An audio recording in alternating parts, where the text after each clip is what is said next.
warahmatullahi wabarakatuh. Perkenalkan, saya Dinda Yusri dari kelompok 7 NIM 1805006, jurusan Ilmu Ekonomi, Fakultas Ekonomi, Universitas Negeri Padang. Pada video kali ini saya akan membahas tentang pertumbuhan sektor jasa. Sektor jasa adalah sektor yang menghasilkan produk yang berupa jasa, bukan barang seperti sektor manufaktur. Sektor jasa mendukung sektor primer maupun sektor sekunder dengan memudahkan kedua sektor ini untuk menjual produknya, memudahkan proses produksi dan meningkatkan efisiensi pada kedua sektor. Sektor jasa terbagi menjadi yang pertama itu sektor komunikasi, sektor pendidikan, sektor kesehatan, sektor perbankan, dan sektor transportasi, serta sektor pariwisata dan perdagangan. Pertumbuhan sektor jasa pada saat pandemi. Yang pertama itu sektor komunikasi, menunjukkan bahwa pertumbuhan lapangan usaha informasi komunikasi mencapai 0,8% dibandingkan dengan kuartal 2 tahun 2019. Tahun lalu pertumbuhan sektor ini di sekitar sebesar 9,60%. Pertumbuhan ini dipicu oleh banyaknya belanja iklan, televisi, dan media digital selama pandemi, meningkatkan tarif data internet, dan meningkatkan jumlah pelanggan jasa internet serta televisi interaktif. Juga struktur adil dalam pertumbuhan ini. Sektor pendidikan, badan usaha jasa pendidikan tumbuh 5,89%, sedikit di atas periode yang sama tahun lalu, yaitu sekitar 5,64%. Pada sektor kesehatan, kegiatan sosial yang dilakukan itu sebesar 10,39%. Sebagian pembanding, sektor ini cuma tumbuh 8,64% pada kuartal 2019. Kondisi ini tidak lepas dari tingginya permintaan kesehatan saat virus corona mewabah. Selanjutnya yaitu sektor perdagangan. Mempengaruhi pandemi COVID-19 melalui terlihat memberikan tekanan pada sektor industri pada triwulan 2 2020 yang pertumbuhan terkontraksi minus 5,74%, di mana industri kimia farmasi masih tumbuh 8,69%, industri logam dasar tumbuh 2,76%, serta industri kertas. Adapun industri karet, industri mesin, industri tekstil, dan industri alat angkut yang mengalami penurunan cukup dalam. Selanjutnya yaitu infrastruktur fisik dan transportasi. Infrastruktur fisik dapat didefinisikan sebagai kebutuhan dasar fisik, pengorganisasian sistem, struktur yang diperlukan untuk jaminan ekonomi, struktur sektor publik dan sektor privat, sebagai layanan dan fasilitas yang diperlukan agar perekonomian dapat berfungsi dengan baik. Sektor transportasi merupakan salah satu subsektor dari sektor infrastruktur di Bursa Efek Indonesia atau BEI. Infrastruktur merupakan salah satu faktor penentu pembangunan dari ekonomi. Infrastruktur fisik dan transportasi saat pandemi.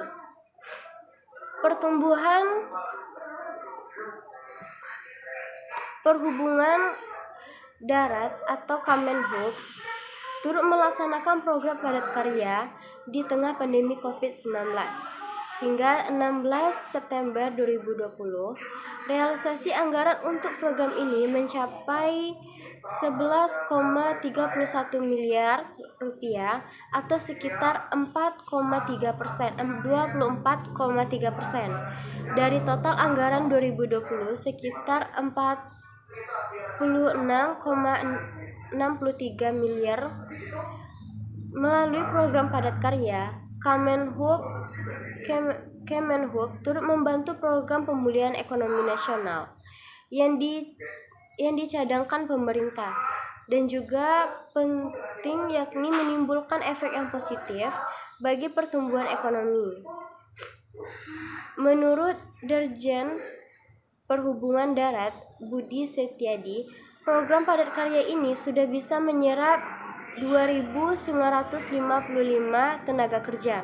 Tujuan program ini ialah untuk menggairahkan perekonomian masyarakat yang berdampak pada COVID-19. Kegiatan padat karya ini dilakukan di 33 provinsi, 197 kabupaten atau kota, dan 354 desa. Dengan anggaran 4,53 miliar rupiah, ditargetkan hingga akhir tahun itu ada 10.393 tenaga kerja yang bisa terlibat dalam program ini.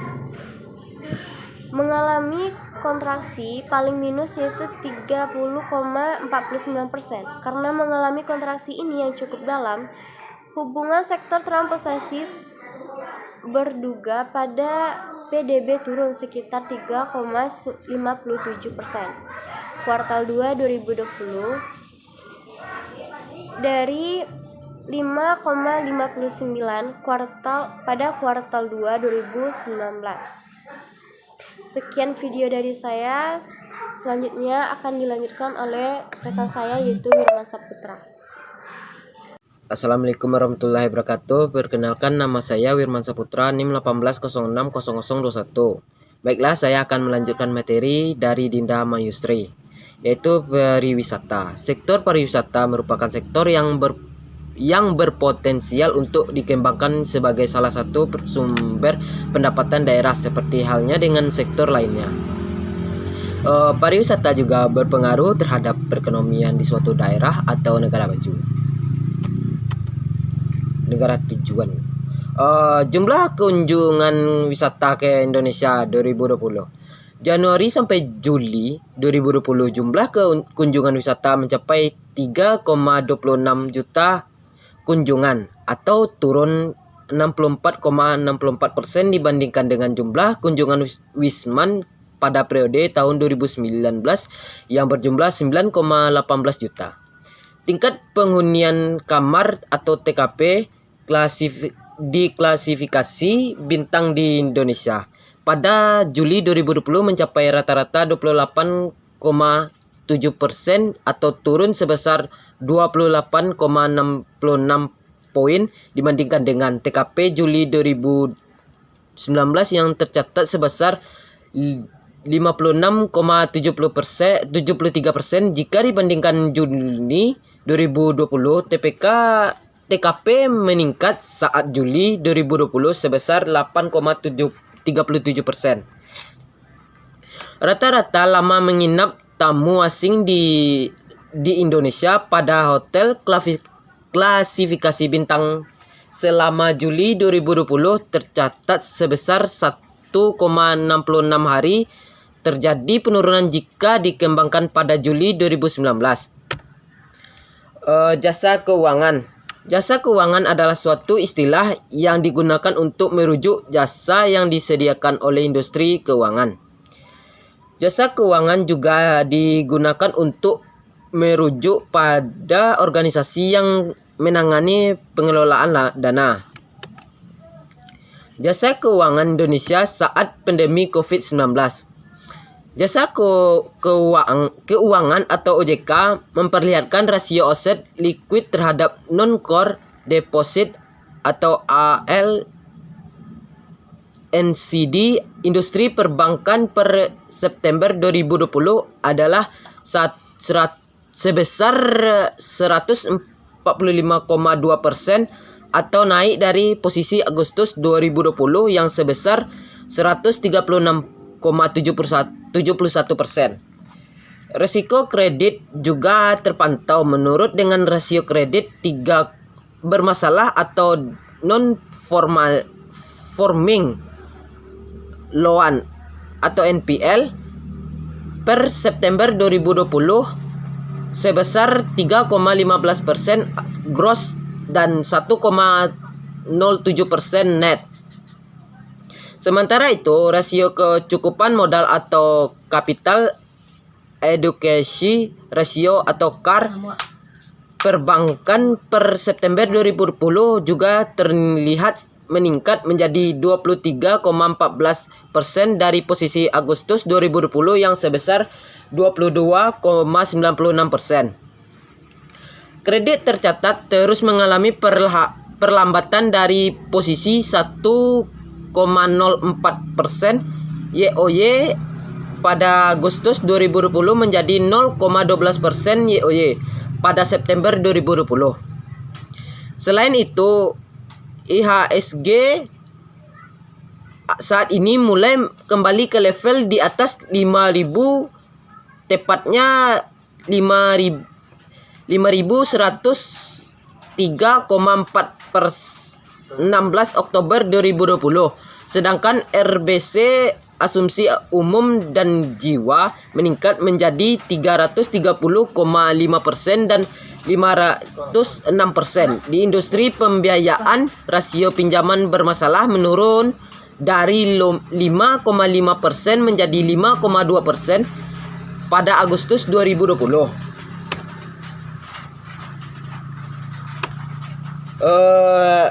Produk domestik bruto PDB di Indonesia pada triwulan 2 2020 mengalami kontraksi hingga minus 4,19% dibandingkan kuartal 1 2020. Sebanyak 14 sektor usaha memberikan kontribusi negatif yang menekan PDB di triwulan 2 2020.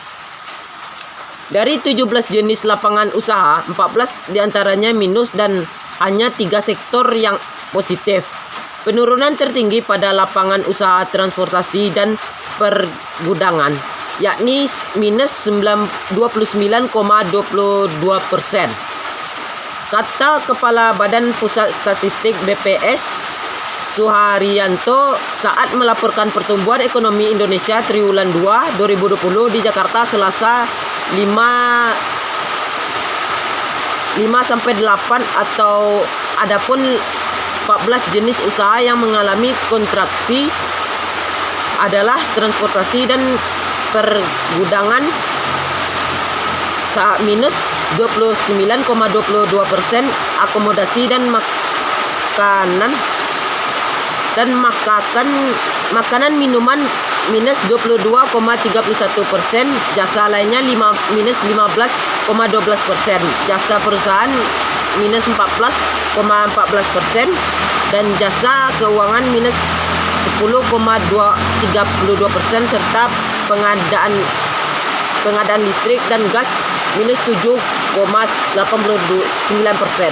Selanjutnya adalah konstruksi yaitu minus 7,37%, perdagangan minus 6,71%, industri minus 6,49%, jasa kesehatan minus 4,15%, pertambangan minus 3,75%, administrasi pemerintahan minus 2,65%, jasa pendidikan minus 0,68% dan real estate minus 0,26%. Sedangkan 3 lapangan usaha yang pertumbuhan positif pada triwulan 2 2020 adalah pertanian 16,24%, Infocom 3,44% dan pengadaan air 1,28%. Baiklah, hanya itu yang dapat saya sampaikan. Kalau ada yang salah dalam perkataan saya, mohon dimaaf. Assalamualaikum warahmatullahi wabarakatuh.